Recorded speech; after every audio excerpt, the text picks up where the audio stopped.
Amen.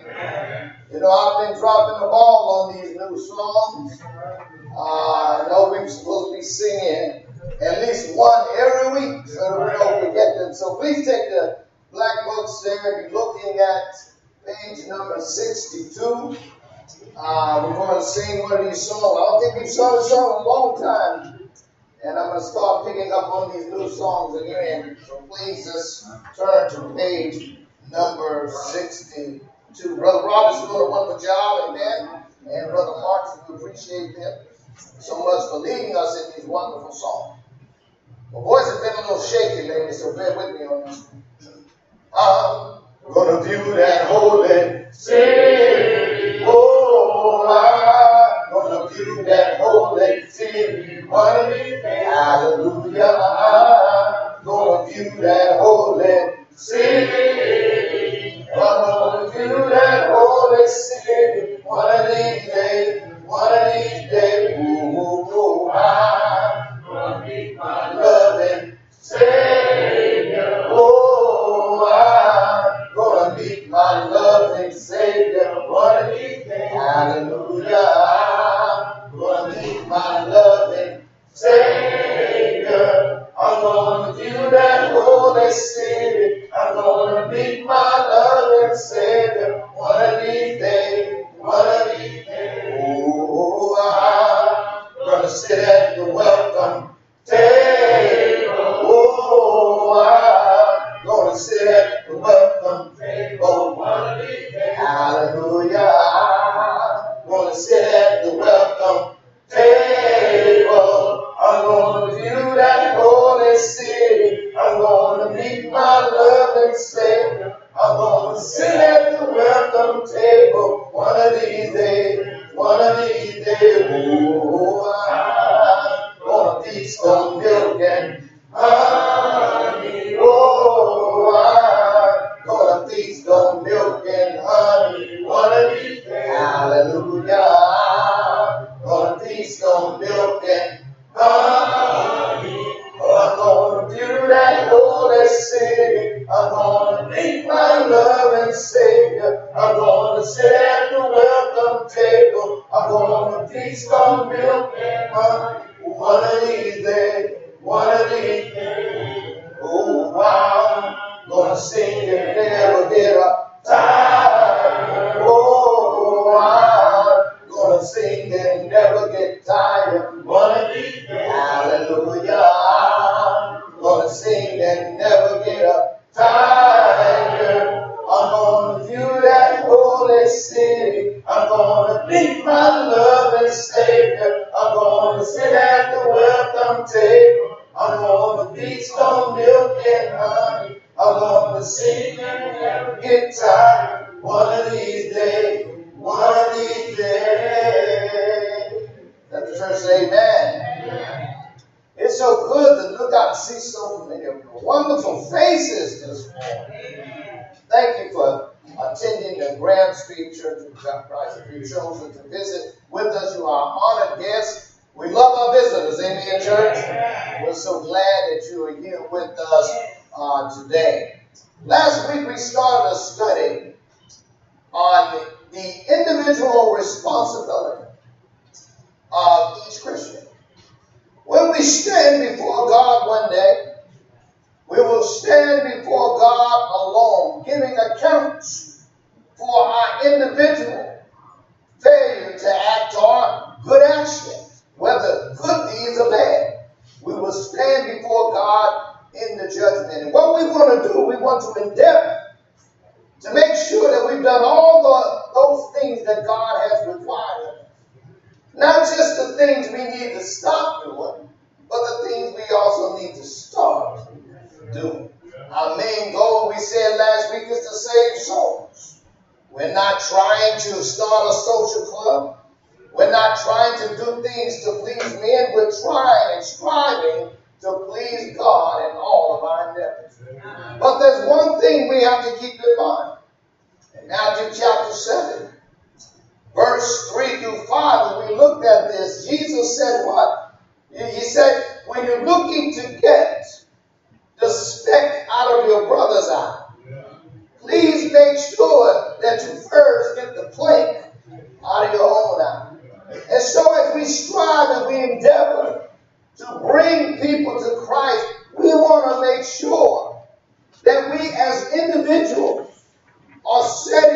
example of the people that we are striving to bring to Christ. And we looked at several points on last week. We looked, first of all, that one must be an active part of a local congregation.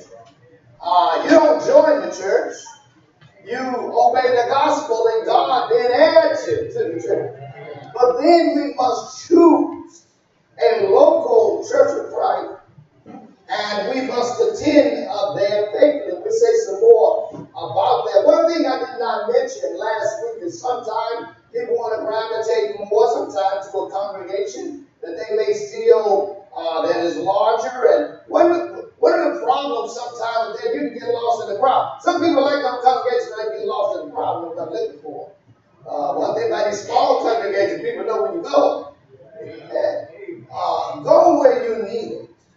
If you're looking for a local church, go where God can use you in the services. The next point, one needs to worship not just with any church of Christ. You need to worship with a sound church. And we looked at an example in Revelation chapter 2, verse 14 through 16. On last week, we heard of us and they had some problems at that congregation. And Jesus makes it abundantly clear that they needed to repent and get right with Him. And so we need to make sure that we're in a church of Christ that is striving to stand by Bible teaching. Even sometimes you have preachers that are off track today and teaching all kinds of strange things. We need to be aware. And that's one of the things, especially with new converts that we're going to strive to do, is to help you to understand that even if you're on vacation, you can discern and know when a church is sound and when it's not sound. Now, one of the things my wife and I do before we go on vacation, I've said this before, we always make sure wherever we're going, we always make sure we got a special honeymoon this year, and the first thing we do is we try to find out if there is a sound congregation somewhere, not just any church of Christ, but a sound church of Christ. You know, one of the things I noticed that some of the unsound churches are doing now is, you can see it on the website. Have you noticed now some of them are saying that we're not going to tell you how to be saved, call us privately. Folks, that's a problem. Because in Acts chapter 2, Peter and the apostles did not tell people, let us meet with you privately. He told all of them, repent and let every one of you be baptized in the name of Jesus Christ for the remission of your sin. And so when somebody got to pull you aside privately to try to recruit you, why can't you just come out front and tell me what I need to do to be saved? Also, one must set the example of admonishing and being admonished. Some people don't take it very well when they are admonished by someone else. We have to set the example to any newcomers that come in, that we're able to take correction in some way because we want to set the example. Because that same thing might occur in their particular case. And so we talked about coming together. We come together as a church, not just to worship God, but to stir one another up. Two good works is what we're striving to do. And we did put that example out there. We need to be careful. People are watching us, and we need to set the example of coming to church regularly in front of new converts. And this is where we ended in this section on last week. We talked about the example of promoting unity in the church, and we went over to Ephesians chapter 4. In fact, let's go back over there and read that again because I did not finish that section. But in Ephesians chapter 4, beginning there around verse number 2, and let's start in verse 1. I therefore, the prisoner of the Lord, beseech you to walk worthy of the calling for which you were called, with all lowliness and gentleness, with long suffering, bearing one another in love, endeavoring to keep what? The unity of the Spirit in the bond of peace. And so we need to be striving striving for peace. And I brought up the point that sometimes we're going to have differences. Some of us come from different races, different cultures, different backgrounds, but we were raised by different people. And we may have different way of doing things, and we have to find common ground so that we can all speak the same thing, and that there be no division among us, but that we may be perfectly joined together in the same mind and in the same judgment. In 1 Corinthians chapter 1 and verse number 10. So we strive to look at some examples of how do we do that. How do we create unity in the church? We looked at respecting the consciences of others in matters of personal convictions. I know there's some brethren make a really huge deal out of how many cups you drink out of. And one cup for the people like. So you have people sometimes, they got different convictions and things like that for one reason or another. They are stubborn many other ways that brethren might differ on matters that may not be matters of doctrine. But we need to know the difference, right, between matters of opinion and matters of doctrine. Now, we should never compromise on matters of doctrine. And many people are doing that today in order to strive to have peace in the church. And that's not the way to go about it. We also said to avoid envy and jealousy, and we talked about that. Also to avoid things like gossip, and we talked about how do we know if I'm gossiping? How do I know I crossed that line? And we talked about that also on last week. Also, avoid foolish questions and contentious matters. Sometimes in the first century, people would get into arguments about what tribe that they were from. That's why Paul said these endless genealogies and fables, don't go ahead and get into it about that boy. Don't get into it about the foolish question. Bread and water, and does angels have wings? What difference does it make?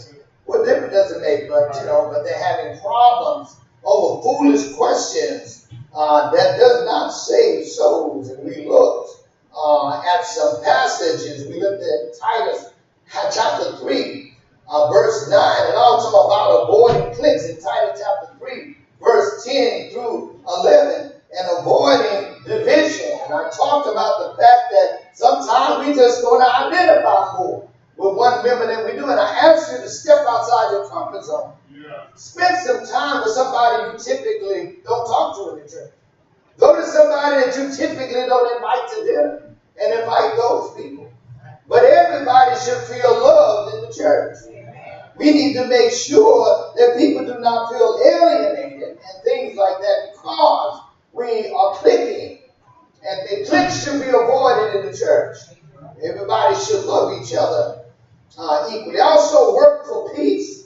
We need to be peacemakers. If there's trouble, we need to be striving to make peace. And this is where we ended last week. Learn to be humble. We talked about the fact that there are times when we may have to correct someone.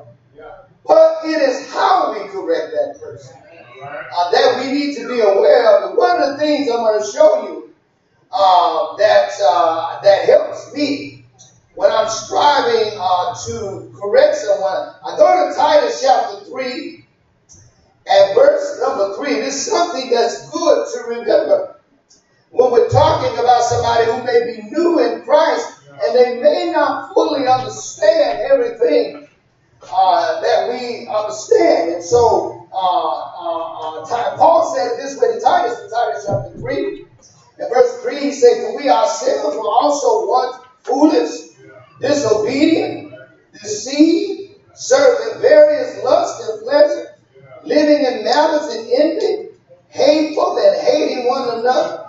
But when the kindness and the love of God our Savior toward men appeared, not by works of righteousness which we have done, but according to his mercy he saved us through the washing of regeneration and renewing of the Holy Spirit." And so what are we trying to say? Sometimes we need to think back and remember when I was foolish.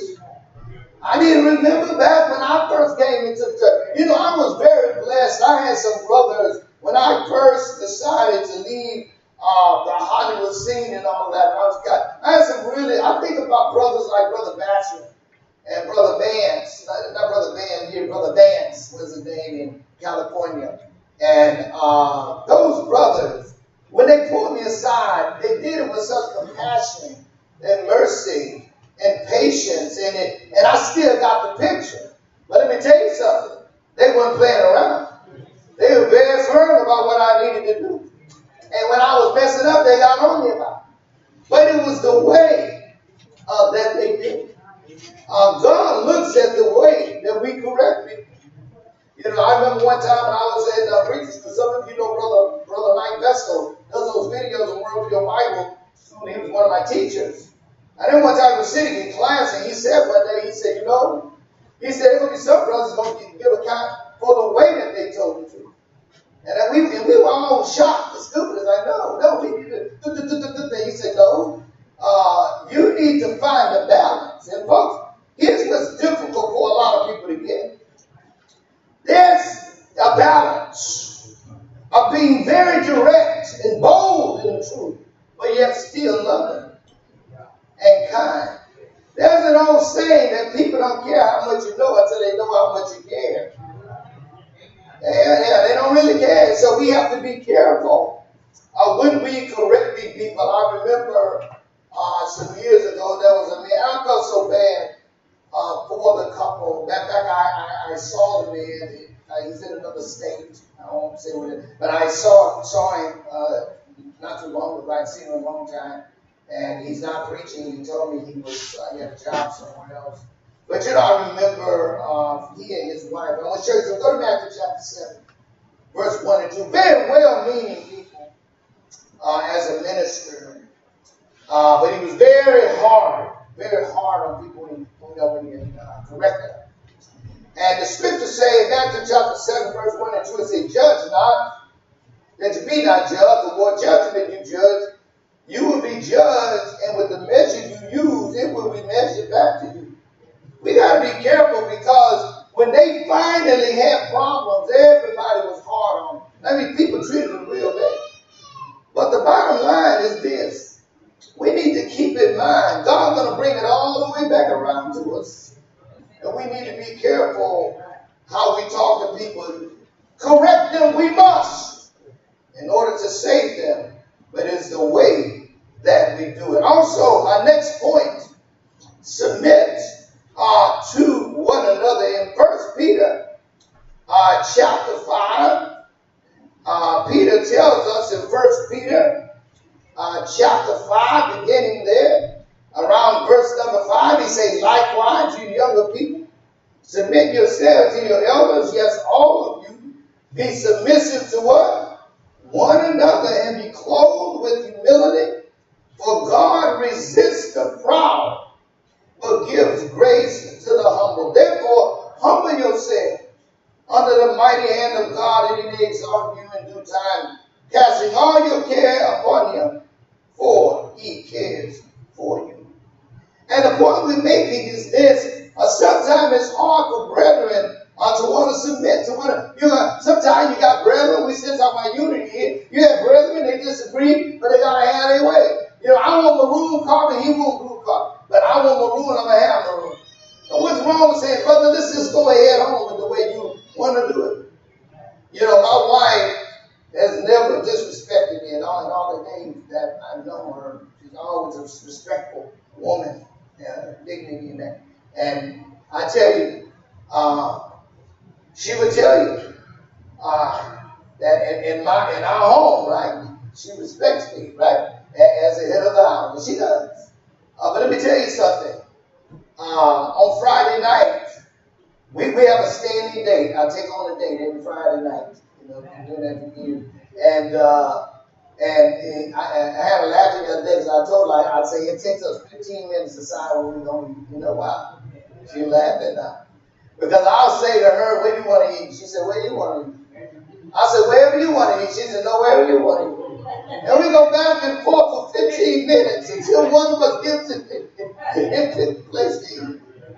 My point is, yes, there are times that people may have the rule There are times where, but it's the way, in such a way with one another that we ain't got to always have our way. Sometimes let's watch the movie you want to watch. Sometimes let's do the things you want to do. And a lot of times people fail to submit to one another, even in church situations. Always got to have their way. And so he's saying here in the context that we need to learn how to what? Submit to us. You know what, brother? It's not worth it for me to follow. What did Abraham tell Lot? Man, you know what? You go that way. Which way you want, man? Okay, now I'll go this way. Listen, I'm not going to get into it about this. You know, I love you too much, so I'm going to submit. Wherever you go, I'll go in the other direction. And that's the way we need to be. On matters of indifference. Now, when it comes to matters of doctrine, we got to stand our ground on those things that are true. Also, the next point, under the umbrella of unity, we need a willingness to admit when we're wrong. Some people get, my brother Ramsey used to say years ago, he said, I could have saved half the marriages in America last year with 2 words. I'm sorry. Sometimes people just cannot bring themselves to say those 2 simple words. And then sometimes when people say those words, I've seen people come to somebody and say, I'm sorry, you need to apologize. You need to. They don't know all that. You know what the direct response to that is? Brother, I'm sorry. Brother, I know it was hard for you to come to me. Sister, I know it's hard for you. Hey, I'm not perfect either. We both trying to get to heaven. I love you. Thank you for coming. Like that. That's it. That's the way to do that. But when a person submits and they say, I'm sorry, we ought to forgive and let it go at that. Next point. We must promote the purity in the local congregation. We must set the example of purity in the church. Amen.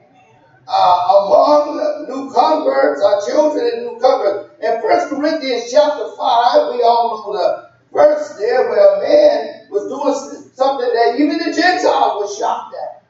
He had taken his own dad's wife. And we read in 1 Corinthians chapter 5 and verse 1, he said, it is actually reported that there is sexual immorality among you. And such sexual immorality as is not even named among the Gentiles. That a man has his own father's wife. And you are puffed up and have not rather more than he who has done this way might be taken away from you. And he tells him why in verse 6. He said, your glorying is not good. Do you not know that a little leaven leavens the whole lump? See, Jesus died for the church to keep the church pure. I know this because when I go to Ephesians chapter 5 and verse number 25, the Bible tells me just that.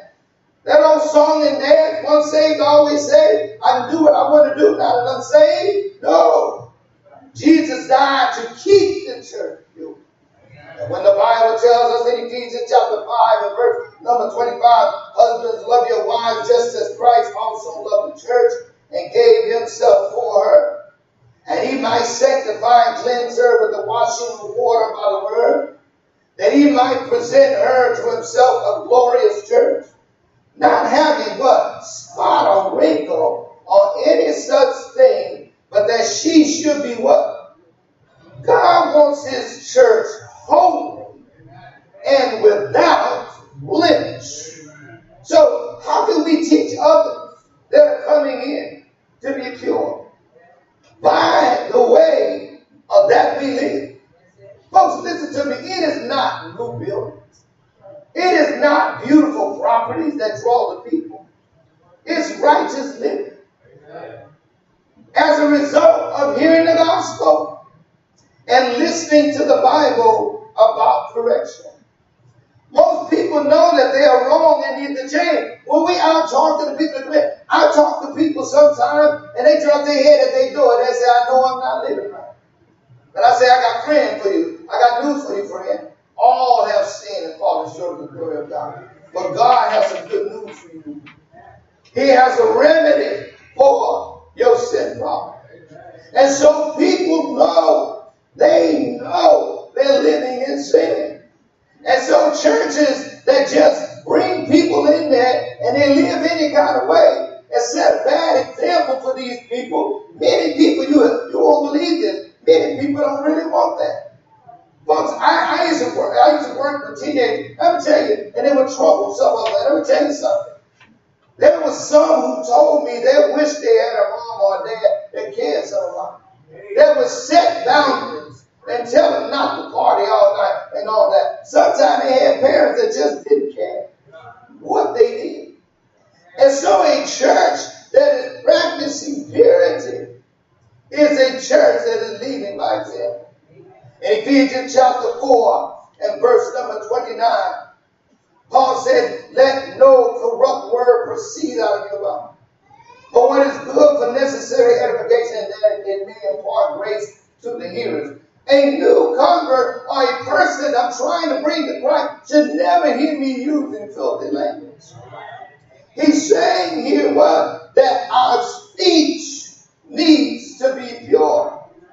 But not only that, our deeds need to be pure. In Ephesians chapter 5, beginning around verse 3, the Bible says, but fornication and all uncleanness are covetousness.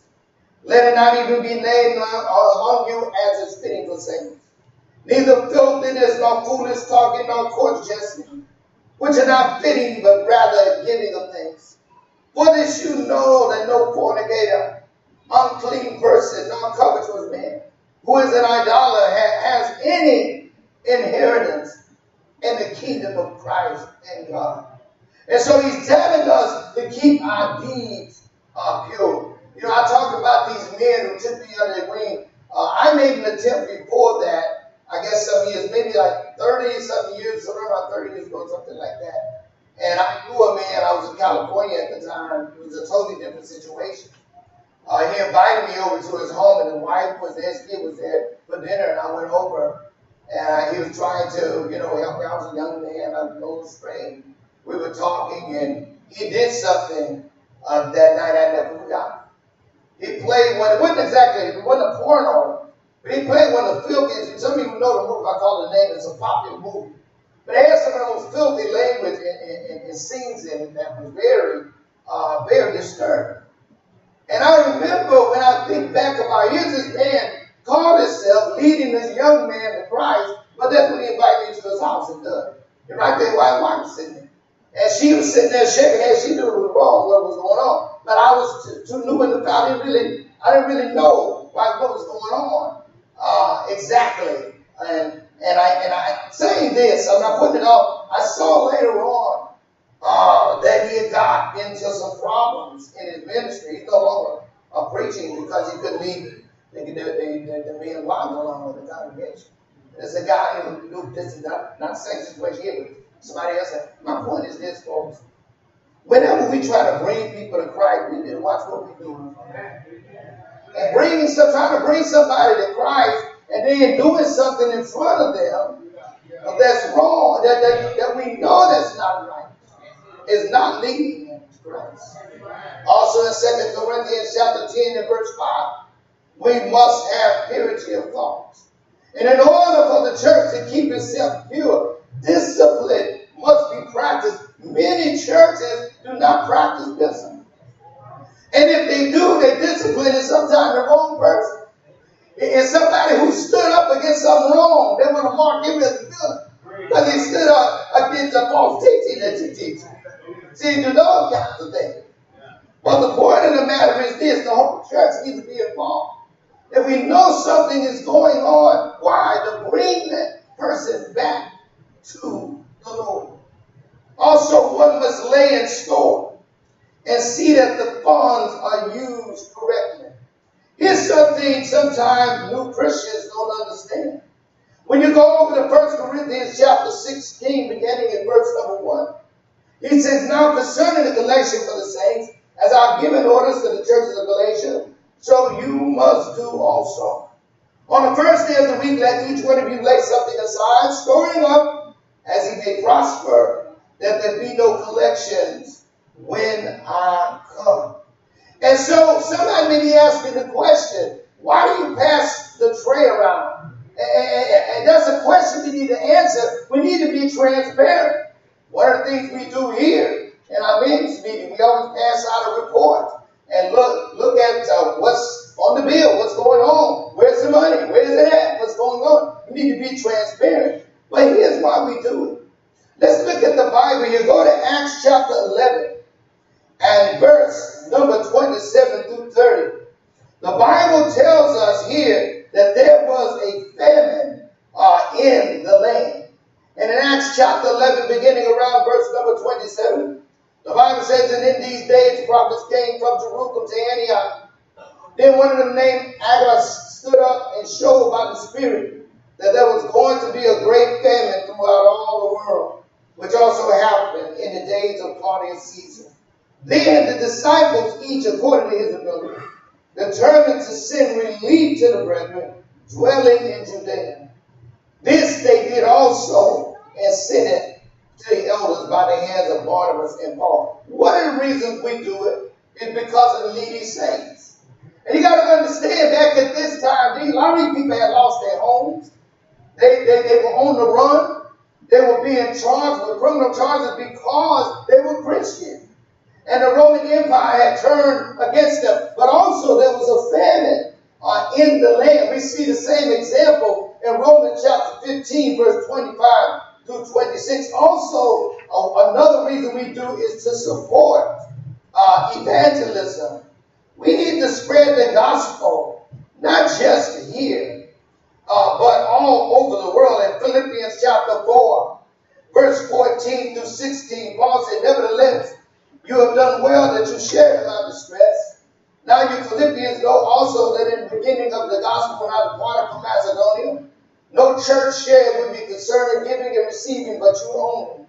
For even in Thessalonica, you sent aid once again for my necessity. Sometimes these ministers were traveling and spreading the gospel. And we have ministers now, but we also take up money to make sure the gospel is being spread. Also in 1 Timothy chapter 5, there are widows indeed. Now, not everybody meet the qualifications.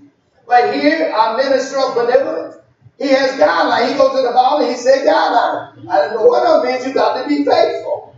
And I tell you, got to be faithful in the church, in these like that. But also orphans. Also, we take up money for songbooks, for building to worship in, for Bible class material, and Bibles for the pews. In other words, we take these things up so that the gospel may be spread and that we may be able to maintain the church. But also, not only that, we need to make sure that we're giving like we should in a way that those who are watching us may know how they ought to give to the Lord. The first thing my wife and I do with our money is put God's money aside. Then we proceed with whatever else we're going to do. Next, we must set the example of encouraging and loving members. The first of all, we need to be taught by God how to love. See, many people love wrongly because they've been taught by the wrong individual. But in 1 Thessalonians chapter 4 and verse number 9, he said, but concerning brotherly love, you have no need that I should write to you, for you yourselves are taught by who? By God to love one another. And indeed you do so toward all the brethren who are in Macedonia. But we urge you, brethren, that you increase more and more. See, people in the world teach that love is tolerating anything that they do. And in 1 John chapter 2, verse number 15, John said, love not the world, not the things in the world. For he who loves the world, the love of the Father is not in him. And in James chapter 4 and verse 4, he said, anybody who makes himself a friend of the world makes himself an enemy of God. Does that mean that God wants that, but he doesn't want us compromising our beliefs to get along with the world. Of course, many in the world are inconsistent. They would tell you, you must love and tolerate all this immorality, and you must tolerate me, and you show it love. But they're inconsistent, because they're the first one to take you to court. And I tell you something, sometimes somebody did something to them 30 years ago, and they still looking for justice. But see, here's the deal. Their definition of love is to let them do whatever they want. But folks, this is an immature point of view of love. And I'm not trying to be unkind. Now let me ask you a question. Which of you would let your child play in a shark-infested water just because they throw a tantrum? Well, I just let it go because I didn't want to disappoint. Who would do that? But yet there are people that we claim to care about. There are people that we claim to love, but yet they're living in sin, and we won't teach them and tell them the truth. They're swimming in shark-infested water. How does God teach us to love? Well, in Romans chapter 3 and verse number 23, God tells us that all have sinned and fallen short of the glory of God. In Romans chapter 3 and verse 10, there is none righteous, no, not one. And then God sets forth not only to tell us you're in sin, but he gives us a plan of salvation so that we may come out of it. See, folks, that's true love. True love was shown by God when he pointed out the fact that we were separated from him and we needed to be reconciled through Christ to him. How does God teach us to love? First of all, he teaches us to tell the truth. And I'm not being, if I'm not telling my brother the truth, and I know he's astray, I'm not showing love. Romans chapter 5 and verse number 8. God demonstrated his love for us. And while we were still yet sinners, Christ died for us. Now, I want you to think about this. Can you love someone who's hurting? You're sitting there and you're nailed to a cross. Can you say, Lord, please forgive them, for they know not what they do? My point is this. Sometimes when we point out error to people, yes, they're going to get very upset. And they're going to report you. And they're going to do all those kinds of things. But we do those things because we know that they're lost. In Matthew chapter 5, verse number 44. But I say to you, love your enemy, bless those who curse you. Jesus said, do good to those who hate you and pray for those who spitefully use you and persecute you, that you may be sons of your Father in heaven. And so God is telling us what's he demonstrating before us. What's he telling us here? Sometimes people are going to be hurting you. Sometimes, even among us, we're going to do foolish things to one another. But we must learn to love one another. We must learn to forgive. And Peter tells us how to do that. In 1 Peter chapter 1 and verse 22.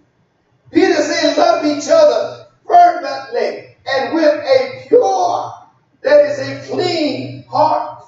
And if I'm thinking impure thoughts about my brother, I'm not loving him with a clear thought of purity. Philippians chapter 4 verse 8 tells us the things that we ought to think on. Now, the church should be a place of peace and love, not compromising truth. There is much turmoil in the world, but in God's family, there should be love and happiness. When we bring in new converts and there is tension and animosity existing between members, they sense it.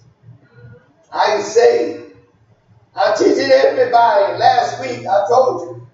I said I'm baptized, I'm teaching everybody. Yeah, I talk to the governor if he'll listen.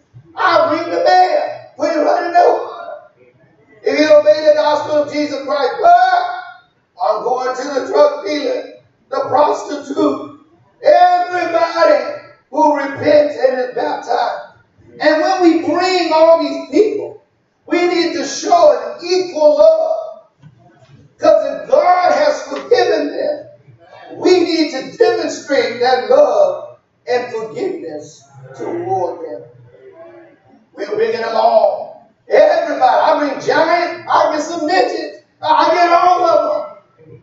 to bring everybody to Jesus Christ.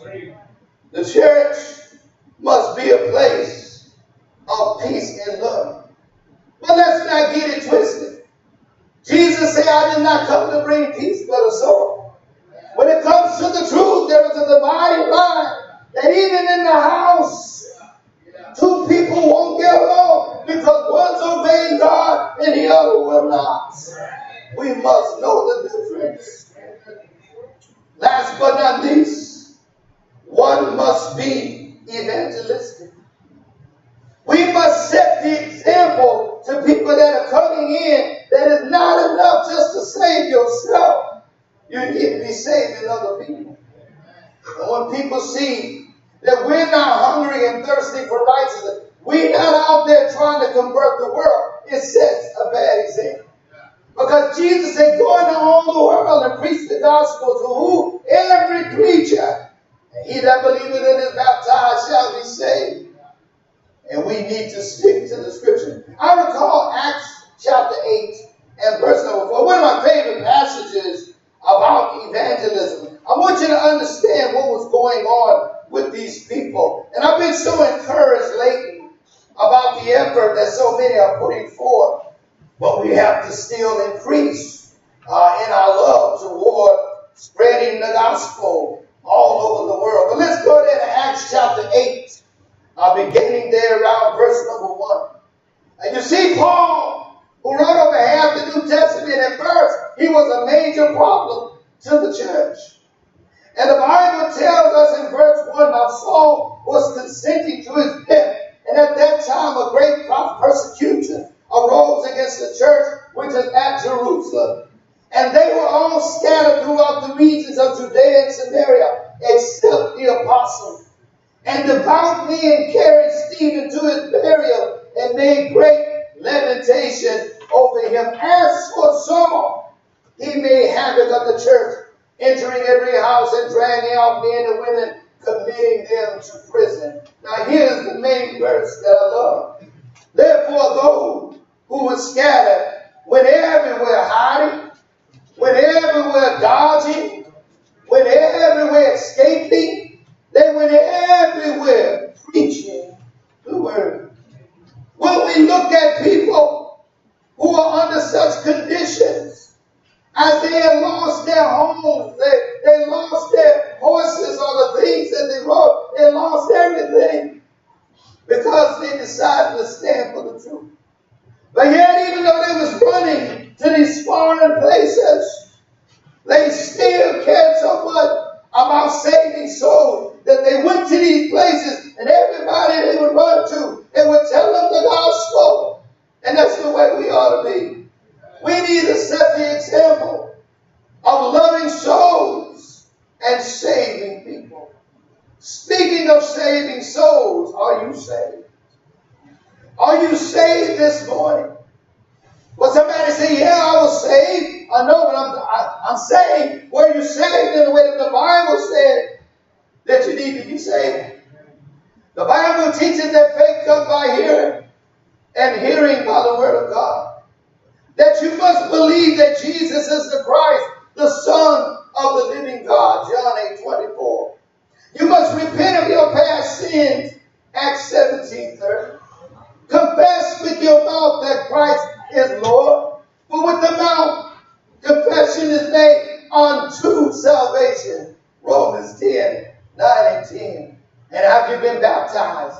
Somebody say, why do I need to be baptized? In 1 Peter chapter 3, verse number 21, Peter said, baptism does not save us. Baptism saves us. And if you want to be saved, you have to be baptized into Christ for the remission of your sins. Perhaps you've already done that, but you found yourself back out there in the world doing things that you ought not. Use this opportunity to come back to the Lord. Let's fix that today too. You can leave here repentant of your sin and clean your conscience and leave out of here with some peace in your life. Please be reconciled back to God. Perhaps you're going through some difficult thing in your life. Perhaps some illness, or are you still grieving the loss of a loved one, or whatever you may need, please make it known as we stand and sing the song of invitation.